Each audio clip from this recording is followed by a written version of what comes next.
بسم اللہ الرحمن الرحیم الحمد للہ رب العالمین والصلاة والسلام علی اشرف الانبیاء المرسلین نبینا محمد وعلی آلہ واصحابہ اجمعین اما بعد فاعوذ باللہ السمیع العلیم من الشیطان الرجیم اليوم اکملت لکم دینکم واتممت علیکم نعمتی ورضیت لکم الاسلام دینا وقال النبی صلی اللہ علیہ وسلم فإن أصدق الكلام كتاب الله وخير الهدي هدي محمد صلى الله عليه وسلم وشر الأمور محدثاتها وكل محدثة بدعة وكل بدعة ضلالة وكل ضلالة في النار. وقال الله تبارك وتعالى في مقام آخر يا أيها الذين آمنوا لا تقدموا بين يدي الله ورسوله. میرے محترم بھائیوں اور عزیز دوستو، ابھی ہم جس مبارک مہینے میں جا رہے ہیں یہ ربیع الاول کا مہینہ ہے۔ اس مبارک مہینہ میں ہمارے آقا نامدار خاتم الانبیاء والرسل جناب محمد الرسول اللہ صلی اللہ علیہ وسلم پیدا ہوئے۔ آج کل ہم دیکھ رہے ہیں اکثر ممالک میں 12 ربیع الاول کو عید میلاد النبی صلی اللہ علیہ وسلم کے جلوس نکالے جاتے ہیں، جشن منایا جاتا ہے، تقریبات انتظامات شروع ہو جاتے ہیں، نوجوان گلی کوچوں چراہوں میں راہگیروں سے چندے وصول کرتے ہیں، علماء حضرات مسجدوں میں جشن ولادت منانے کے لیے دست سوال دراز کرتے ہیں۔ پھر 12 ربیع الاول کو نبی اکرم صلی اللہ علیہ وسلم کی یوم ولادت کی مناسبت سے جلوس نکالے جاتے ہیں، شیرینی تقسیم کی جاتی ہے، پرتکلف دعوتوں کا اہتمام کیا جاتا ہے، اور گلیوں بازاروں گھروں مسجدوں میں چراغان کیا جاتا ہے، جھنڈیاں لگائے جاتے ہیں، ٹانگوں گدا گاڑیوں اور بسوں میں سوار ہو کر پورے ملک میں اللہ کی رسول صلی اللہ علیہ وسلم سے محبت کا بھرپور اظہار کیا جاتا ہے۔ چونکہ جشن یہ میلاد اور یہ سلسلہ تقریبات اللہ کے رسول صلی اللہ علیہ وسلم سے محبت کے ذریعہ گردانا جاتا ہے، اس لیے چار و ناچار حب رسول سے سرشار پیر و جوان سب حسب حیثیت اس میں شمولیت کا ثبوت مہیا کرتے ہیں، حتیٰ کہ گورنمنٹ بھی عوام کی جذبات کا خیال رکھتے اور حضور اکرم صلی اللہ علیہ وسلم کی رسالت کا احترام کرتے ہوئے سرکاری طور پر چھٹی کا نہ صرف اعلان کرتے ہیں بلکہ حکومتی سطح پر بڑے بڑے سیرت کانفرنسوں کا بھی انعقاد کرتی ہے۔ محترم بھائیوں، اس میں کوئی شک نہیں کہ حضور نبی اکرم صلی اللہ علیہ وسلم سے محبت کا اظہار بجا ہے، اور آپ صلی اللہ علیہ وسلم کی عقیدت و احترام کا جذبہ بھی قابل تحسین ہے، مگر دیکھنا یہ ہے کہ حضور صلی اللہ علیہ وسلم سے محبت کا یہ طریقہ اور یہ جشن یہ جلوس کا یہ مسئلہ حضور صلی اللہ علیہ وسلم کے لائے ہوئے دین کی روح سے جائز بھی ہے یا نہیں، شریعت کی عدالت میں اس کی کوئی بھی حیثیت ہے یا نہیں، اور اللہ کی بارگاہ میں ہمارا یہ عمل یہ جلوس یہ چراغاں اور یہ جو اہتمام ہم کرتے ہیں یہ قابل قبول بھی ہیں یا نہیں۔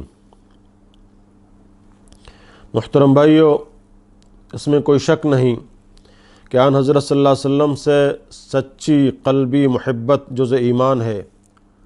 اور وہ بندہ ایمان سے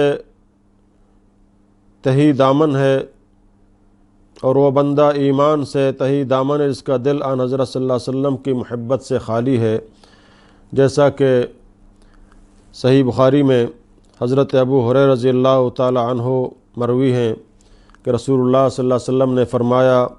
اس ذات کی قسم جس کی ہاتھ میں میری جان ہے، تم میں سے کوئی شخص بھی اس وقت تک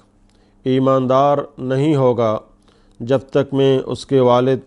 اور اولاد سے بھی زیادہ اس کا محبوب نہ بن جاؤں۔ تو میرے محترم دوستو، صحیح بخاری کی دوسری حدیث میں یہ اضافہ ہے کہ اللہ کے نبی صلی اللہ علیہ وسلم نے فرمایا، تم میں سے کوئی شخص اس وقت تک ایماندار کہلانے کا مستحق نہیں ہے جب تک کہ اس کے والد، اس کی اولاد اور تمام لوگوں سے بڑھ کر اس کے دل میں میری محبت پیدا نہ ہو جائے۔ لیکن اس محبت کا معیار اور تقاضا کیا ہے؟ کیا محض زبان سے محبت کا دعویٰ کر دینا کافی ہے یا اس کے لیے کوئی عملی ثبوت بھی مہیا کرنا ہوگا؟ صاف ظاہر ہے کہ محض زبانی دعویٰ کوئی حیثیت نہیں رکھتا، بلکہ اس کے ساتھ عملی ثبوت بھی ضروری ہے، جس کا طریقہ یہ ہے کہ ایسے شخص کی جسم و جان پر اللہ کے رسول صلی اللہ علیہ وسلم کے ارشادات و فرمودات کی حاکمیت ہو، اس کا ہر کام شریعت نبوی کے مطابق ہو، اس کا ہر قول حدیث نبوی کی روشنی میں صادر ہوتا ہو، اس کے سارے زندگی اللہ کے رسول کی اسوہ حسنہ کے مطابق مرتب ہو، اللہ کی رسول صلی اللہ علیہ وسلم کی اطاعت و فرمانبرداری ہی کو معیار نجات سمجھتا ہو، اور آپ صلی اللہ علیہ وسلم کی نافرمانی کو موجب عذاب خیال کرتا ہو، اور آپ کی سنت و ہدایت کے مقابلہ میں بدعات و رسومات کو ترجیح دیتا ہو، تو ایسا شخص عشق رسول اور حب رسول کا لاکھ دعویٰ کرے، یہ کبھی اپنے دعویٰ میں سچا قرار نہیں دیا جا سکتا۔ محترم بھائیو، کیونکہ نبی اکرم صلی اللہ علیہ وسلم کا فرمان ہے، فمن رغب عن سنتی فلیس منی، جس نے میری سنت سے روگردانی کی وہ مجھ سے ان کا کوئی تعلق نہیں ہے۔ اب ہم یہ دیکھ لیں کہ آیا اس عید میلاد النبی اور یہ جلوس اور یہ خیرات اس دن خاصتاً 12 ربیع الاول کو اس کی قرآن و حدیث کی روح میں اس کی شرعی حیثیت کیا ہے؟ اس میں کوئی شک نہیں کہ قرآن و حدیث کی روح سے اس بات میں ذرہ برابر بھی کوئی شک نہیں ہے کہ عید میلاد النبی بدعات میں سے ایک بدترین بدعت ہے۔ بہت سے سارے لوگ یہ غلط فہمی میں قرآن و حدیث میں اگر عید میلاد النبی کا حکم نہیں ہے تو اس کی ممانعت بھی نہیں ہے، حالانکہ یہ بات غلط ہے، یہ خیال غلط ہے، کیونکہ عید میلاد النبی کی ممانعت اور اس کا بطلان قرآن و حدیث دونوں میں موجود ہے۔ لیکن قرآن و حدیث کی یہ دلائل دیکھنے سے پہلے یہ بات ذہن نشین کر لینی چاہیے کہ قرآن و حدیث میں بعض چیزوں کو عام طور پر باطل قرار دیا گیا ہے اور کسی خاص چیز کا نام نہیں لیا گیا ہے، لہٰذا یہاں یہ نہیں سمجھنا چاہیے کہ اس کے لیے ممانعت قرآن و حدیث میں نہیں ہے۔ مثال کے طور پر ہم یہ مثال دیتے ہیں کہ مرزا غلام احمد قادیانی جو ہے یہ کافر ہے، اور اس کے جو متبع ہیں، اس کے ساتھ ایمان لے آنے والے، اس پر ایمان لے آنے والے وہ بھی کافر ہیں۔ اب مرزا غلام احمد قادیانی کا نام تو قرآن و حدیث میں نہیں ہے کہ ہم اس کو کافر قرار دے رہے ہیں، لیکن تمام علماء، تمام مکاتب فکر اس بات پر متفق ہیں کہ مرزا غلام احمد قادیانی کافر ہے۔ قرآن و حدیث کی روح سے قادیانی نبوت باطل ہے، کیونکہ قرآن میں جو یہ کہا گیا ہے کہ خاتم النبیین یعنی آپ صلی اللہ علیہ وسلم کے بعد جو بھی نبوت کا دعویٰ کرے گا اس کا نبوت باطل ہے، جو بھی نبوت کا دعویٰ کرے گا اس کے نبوت باطل ہے اور وہ کافر ہے، وہ مرتد ہے۔ تو غلام احمد قادیانی کا نام قرآن میں نہیں ہے، لیکن قرآن میں یہ ہے کہ جو بھی اللہ کی نبی صلی اللہ علیہ وسلم کے بعد نبوت یا رسالت کا دعویٰ کرے وہ مرتد ہے، وہ کافر ہے۔ تو اس روح سے، اس آیات کی دلیل سے غلام احمد قادیانی چونکہ نبی ہونے کا دعویٰ کرتا ہے اور اس کے متبع اس کو نبی مانتے ہیں، تو لہٰذا قادیانی وہ خود بھی کافر اور دجال تھا اور ان کے ماننے والے بھی کافر اور دجال ہیں۔ اسی طرح حدیث میں آپ صلی اللہ علیہ وسلم کا ارشاد ہے کہ میرے بعد کوئی نبی نہیں ہوگا، یعنی آپ صلی اللہ علیہ وسلم کے بعد جو بھی نبوت کا دعویٰ کرے گا اس کی نبوت باطل ہے، تو اس بطلان میں قادیانی کی نبوت بھی شامل ہے۔ اسی طرح عید میلاد النبی بھی قرآن و حدیث کی روح سے باطل ہے، کیونکہ اللہ رب العالمین نے قرآن مجید میں ارشاد فرمایا، جو آیات میں نے آپ کے سامنے تلاوت فرمائی، اللہ تعالیٰ فرماتے ہیں الیوم اکملت لکم دینکم۔ آخری خطبہ حجۃ الوداع میں آپ صلی اللہ علیہ وسلم اپنا خطبہ دے رہے ہیں، اور اللہ رب العالمین یہ قرآن کی آیات نازل فرما رہے ہیں، الیوم اکملت لکم دینکم، آج میں نے تمہارا دین تم پر مکمل کر دیا۔ اس دین میں اب نہ کوئی کمی کر سکتا ہے اور نہ کوئی اضافہ کر سکتا ہے، جیسا کہ اللہ کے نبی صلی اللہ علیہ وسلم کا فرمان ہے، فَإِنَّ أَصْدَقَ الْكَلَامِ کتاب اللہ، بہترین اور راسترین اور سچا ترین کتاب جو ہے وہ اللہ کا کلام قرآن مجید ہے، وَخَيْرَ الْهَدِي هَدِيُّ مُحَمَّدٍ صلی اللہ علیہ وسلم، اور بہترین طریقہ جو ہے وہ محمد صلی اللہ علیہ وسلم کا طریقہ ہے، وَشَرَّ الْأُمُورِ مُحْدَثَاتُهَا، اور بدترین اور خراب ترین کام وہ نئے چیز ہیں جو لوگ ایجاد کرتے ہیں اور اس کو دین تصور کر کے کرتے ہیں، اس کو باعث ثواب تصور کر کے کرتے ہیں، کہ وہ اس کا جو عمل آپ صلی اللہ علیہ وسلم نے حکم نہیں دیا، آپ صلی اللہ علیہ وسلم نے نہیں فرمایا، حکم بھی نہیں دیا، آپ کے زمانے میں بھی نہیں تھا، تو لوگ اس کو بعد میں ایجاد کر دیتے ہیں اور اس کو بناتے ہیں یا اس کو کرتے ہیں۔ تو اللہ کے نبی نے فرمایا فَإِنَّ شَرَّ الْأُمُورِ مُحْدَثَاتُهَا، بدترین امور کام جو وہ نئی چیز جو ایجاد کیے جاتے ہیں، وَكُلُّ مُحْدَثَةٍ بِدْعَةٍ، اور ہر نئی چیز جو ایجاد کیا جاتا ہے، دین میں شامل کر دیا جاتا ہے، کہ اس کا نہ میں نے عمل کیا، نہ حکم دیا، نہ میرے صحابہ کرام نے کیا، تو وہ عمل بدعت ہے۔ کل بدعت ضلالہ، اور ہر بدعت گمراہی ہے، وکل ضلالۃ فی النار، اور ہر گمراہی جہنم میں ہے۔ تو محترم، اسی طرح بی بی عائشہ رضی اللہ تعالی عنہا روایت کرتے ہیں کہ انہوں نے بیان فرمایا کہ نبی کریم صلی اللہ علیہ وسلم نے فرمایا، جس نے ہمارے دین میں کوئی ایسے نئی بات نکالی جو دین میں سے نہیں ہے تو وہ مردود ہے، یعنی اس کا عمل بھی اور وہ خود بھی مردود ہے۔ صحیح بخاری کی حدیث ہے۔ اور اللہ تعالیٰ کا ارشاد ہے، اور اللہ اور اس کے رسول سے آگے نہ بڑھو، لا تقدموا بین یدی اللہ ورسولہ، اللہ اور اللہ کی رسول سے آگے نہ بڑھو، جو بات اللہ نے حکم نہیں دیا ہے یا جو کام رسول اللہ نے نہیں کیا ہے، آپ اللہ اور اللہ کے رسول صلی اللہ علیہ وسلم سے آگے نہ بڑھیں۔ اب ان آیات اور حدیث میں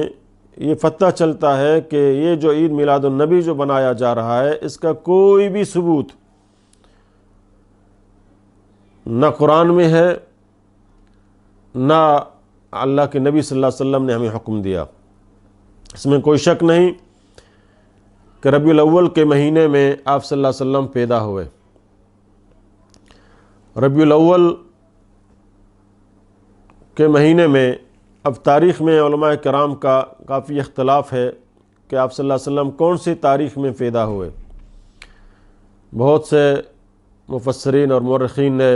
8 تاریخ لکھا ہے، بہت سے مفسرین اور مورخین نے جو ہے 9 ربیع الاول لکھا ہے، لیکن جو راجح اور تحقیق سے جو یہ بات ثابت ہے کہ آپ صلی اللہ علیہ وسلم پیر کے دن، ربیع الاول کے مہینے پیر کے دن عام الفیل میں، اس سال جس میں ابرہہ نے اپنے فیلوں کو لے کر کعبۃ اللہ کو گرانے کے لیے آئے تھے، اسی سال میں ربیع الاول کے مہینے اور پیر کے دن آپ صلی اللہ علیہ وسلم پیدا ہوئے۔ تو جب مورخین نے، تاریخ دانوں نے اس کا حساب لگایا تو پیر کے دن اور اس سال میں ربیع الاول کے مہینے میں تو وہ 9 ربیع الاول کا دن تاریخ ہوتا ہے، 9 ربیع الاول۔ تو زیادہ علماء اسی کو ترجیح دیتے ہیں کہ آپ صلی اللہ علیہ وسلم کی یوم پیدائش 9 ربیع الاول ہے، 12 ربیع الاول نہیں ہے۔ اور 12 ربیع الاول بالاتفاق، اس میں تمام مذاہب تمام مکاتب فکر کا اتفاق ہے کہ 12 ربیع الاول آپ صلی اللہ علیہ وسلم کی وفات کا دن ہے۔ تو محترم دوستو، نبی کریم صلی اللہ علیہ وسلم کی جو نبوت کی زندگی ہے، آپ نبی تھے، 40 سال کے بعد تقریباً 23 سال تک آپ صلی اللہ علیہ وسلم نے نبوت کے بعد زندگی گزاری۔ 40 کے بعد 63 سال کی عمر میں آپ وفات پا گئے، یعنی تقریباً 23 سال آپ صلی اللہ علیہ وسلم نے جو ہے اپنی نبوت کی زندگی گزاری۔ تو ان 23 سالوں میں 23 مرتبہ ربیع الاول کا مہینہ آیا ہے۔ تو ایک بھی مہینہ، ایک بھی سال میں آپ صلی اللہ علیہ وسلم نے اپنے 12 ربیع الاول کو یا 9 ربیع الاول کو اپنے لیے نہ کوئی عید کا حکم دیا، نہ عید منایا، نہ صحابہ کرام نے بنایا، نہ آپ صلی اللہ علیہ وسلم نے ان کو حکم دیا۔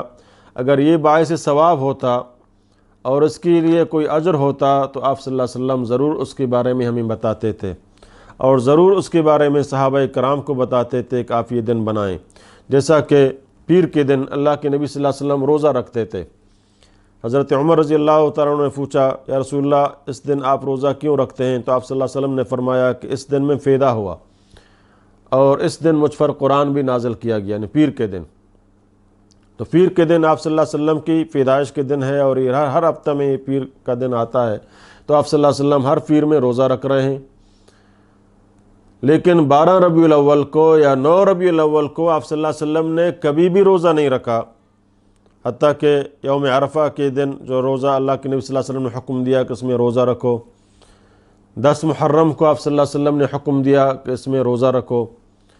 لیکن اگر 9 تاریخ کو یا 12 ربیع الاول کو عید میلاد النبی کی حیثیت سے کوئی خاص عبادت یا کوئی خاص جلوس یا کوئی خاص روزہ ہوتا تو آپ صلی اللہ علیہ وسلم ضرور ہمیں بتاتے، تو آپ صلی اللہ علیہ وسلم نے اس کا حکم نہیں دیا۔ اور پھر صحابہ کرام کی زندگی ہم دیکھیں کہ ہم سے زیادہ اللہ کے نبی صلی اللہ علیہ وسلم سے محبت کرنے والے صحابہ کرام تھے، ابو بکر، عمر، عثمان، علی، طلحہ و زبیر، سعد بن ابی وقاص، معاذ بن جبل اور دوسرے تمام صحابہ کرام۔ آپ صلی اللہ علیہ وسلم کے بعد 2 سال کچھ مہینے ابو بکر صدیق رضی اللہ تعالیٰ عنہ خلیفہ ہوئے، 2 مرتبہ آپ کی خلافت میں 12 ربیع الاول آیا، اور آپ صلی اللہ علیہ وسلم سے سچی محبت کرنے والے عظیم انسان تھے، لیکن آپ نے عید میلاد النبی کا کوئی جلوس، کوئی اہتمام، کوئی دیگ یا اس دن کوئی خیرات کا کوئی بندوبست نہیں کیا۔ اسی طرح حضرت عمر رضی اللہ تعالیٰ عنہ کا زمانہ آیا تو وہ تقریباً 10 سال تک خلیفۃ المسلمین رہے، تو آپ عمر رضی اللہ تعالیٰ عنہ کی بھی جو محبت آپ صلی اللہ علیہ وسلم کے لیے ہے وہ بھی ہم سے زیادہ، تو آپ نے بھی اپنے 10 سالوں میں 10 مرتبہ ربیع الاول کا مہینہ آیا، لیکن آپ نے کوئی جشن نہیں بنایا، نہ سرکاری چھٹی کی، نہ کوئی جلوس نکالا، نہ مدینے کو چراغان کیا۔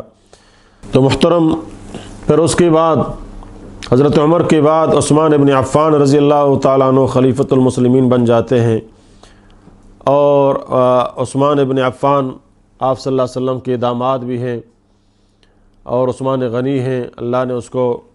جنتی ہونے کا بشارت آپ صلی اللہ علیہ وسلم نے ان کو دے دیا۔ حضرت عثمان 13 سال تک حکمران خلیفہ ہوتے ہیں مسلمانوں کے۔ ان 13 سالوں میں 13 مرتبہ ربیع الاول کا مہینہ آیا، لیکن آپ نے بھی نہ کوئی جلوس نکالا، نہ چھٹی کی سرکاری، نہ کوئی اہتمام کیا اس دن، نہ کوئی جلسہ کیا۔ اسی طرح پھر حضرت علی رضی اللہ تعالیٰ عنہ خلیفہ ہوئے، 4 سال ان کی خلافت کی دور میں 4 مرتبہ ربیع الاول آیا۔ حضرت علی نے بھی کوئی یہ اہتمام نہیں کیا، اور پھر تمام صحابہ کرام، حضرت معاویہ تھے، حسن حسین، حضرت حسین تقریباً 60 سال تک زندہ رہے۔ ان 60 سالوں میں حضرت حسین نے بھی اپنے نانا جناب محمد صلی اللہ علیہ وسلم کے عید میلاد النبی نہیں بنائی اور نہ حکم دیا۔ اس کے بعد ہم دیکھ لیں کہ ہمارے چاروں ائمہ کرام، ابو حنیفہ رحمۃ اللہ علیہ، امام شافعی، امام مالک، احمد بن حنبل، امام بخاری، امام مسلم، یہ جتنے بھی بڑے بڑے ائمہ کرام گزرے ہیں تابعین میں سے، تبع تابعین میں سے، ان کی بعد آنے والوں میں سے کسی سے بھی ثابت نہیں ہے کہ انہوں نے جو ہے یہ عید میلاد النبی 12 ربیع الاول کو بنایا ہے یا 9 ربیع الاول کو، یہ تقریباً 4 صدی کے بعد،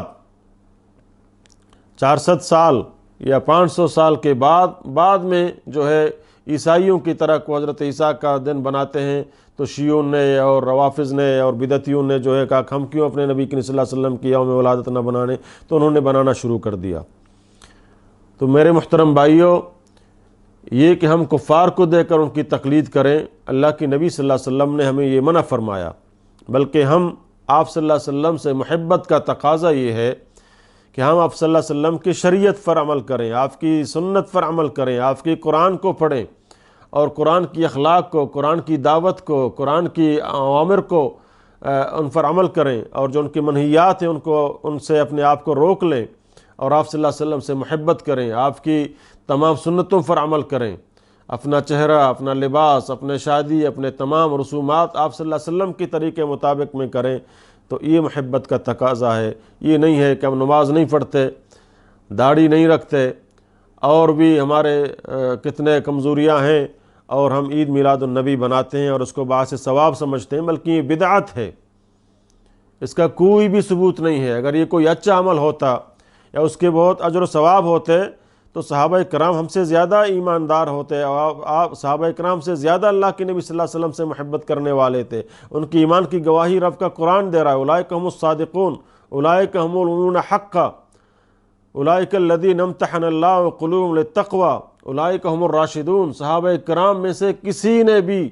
کوئی مولوی، کوئی عالم یہ ثابت نہیں کر سکتا کہ آپ صلی اللہ علیہ وسلم نے یہ عمل کیا ہے یا آپ نے حکم دیا ہے۔ پیر کے دن روزہ رکھنے کا آپ صلی اللہ علیہ وسلم نے حکم دیا، کوئی اس میں روزہ رکھے تو اس کو اجر و ثواب ہے، تو آپ صلی اللہ علیہ وسلم نے بھی رکھا، اس لیے کہ اس دن میں پیدا ہوا ہوں۔ تو میرے محترم دوستو،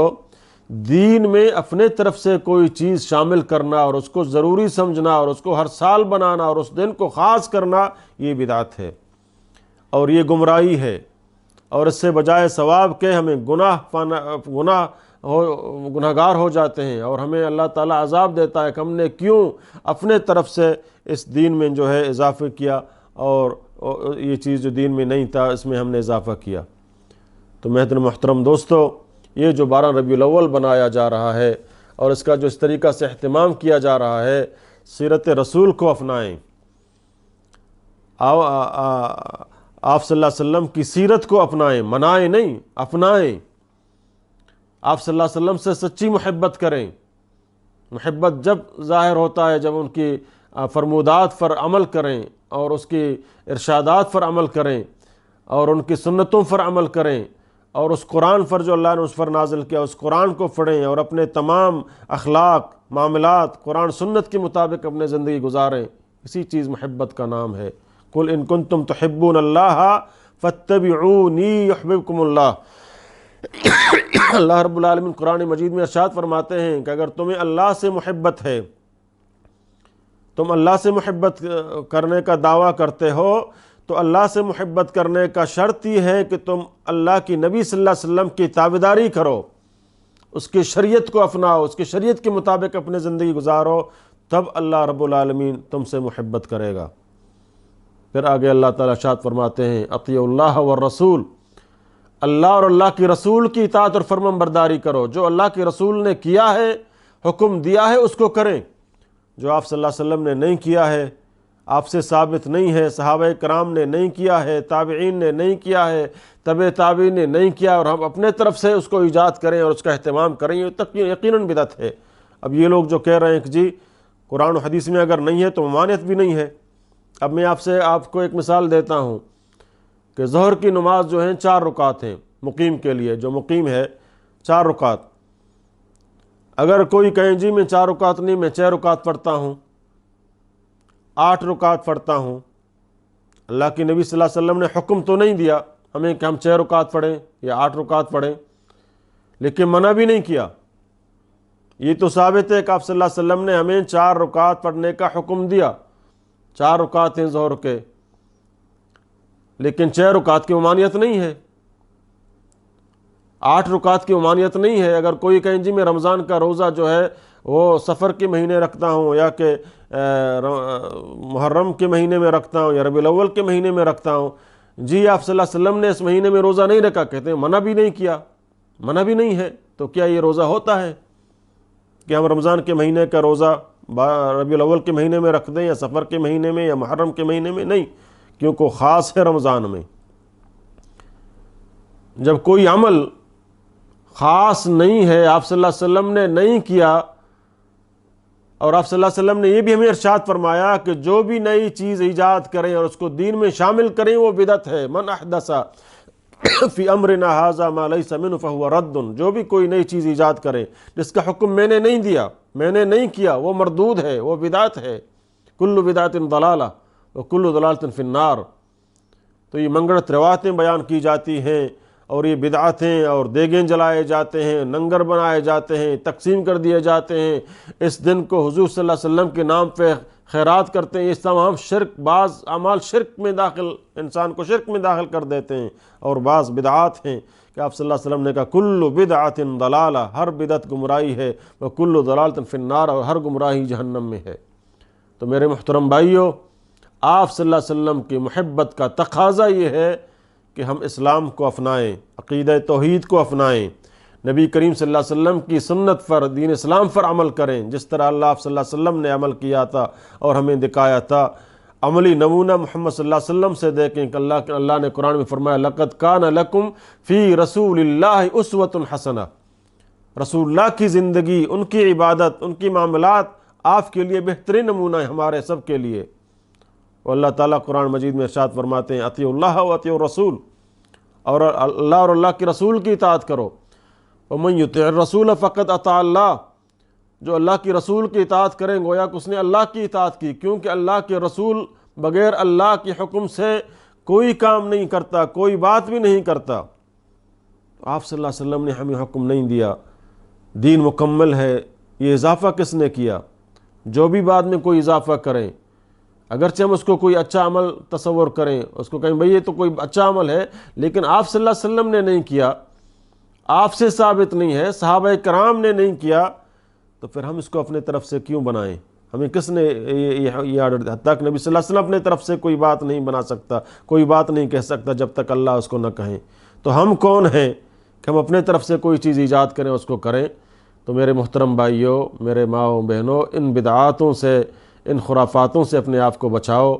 قرآن و حدیث پر عمل کرو، اللہ کے نبی صلی اللہ علیہ وسلم سے محبت کرو، آپ کے سنتوں سے محبت کرو، ان سنتوں پر عمل کرو، ان بدعتوں سے اپنے آپ کو دور رکھو۔ اللہ رب العالمین کے دربار سے دعا ہے کہ اللہ تعالی ہمیں ہر قسم کے شرک و بدعت و خرافات سے بچائیں، اور ہمیں عقیدہ توحید اور آپ صلی اللہ علیہ وسلم کی سنتوں پر عمل کرنے کی توفیق عطا فرمائیں، اور اللہ رب العالمین ہمارے دلوں کے اندر اللہ اور اللہ کے رسول اور صحابہ کرام و اہل بیت کی محبت ہمارے دلوں میں ڈال دیں، اور ہمیں ان کی نقش قدم پر چلنے کی توفیق عطا فرمائیں۔ اقول قولی ھذا استغفر اللہ لی ولکم ولسائر المسلمین۔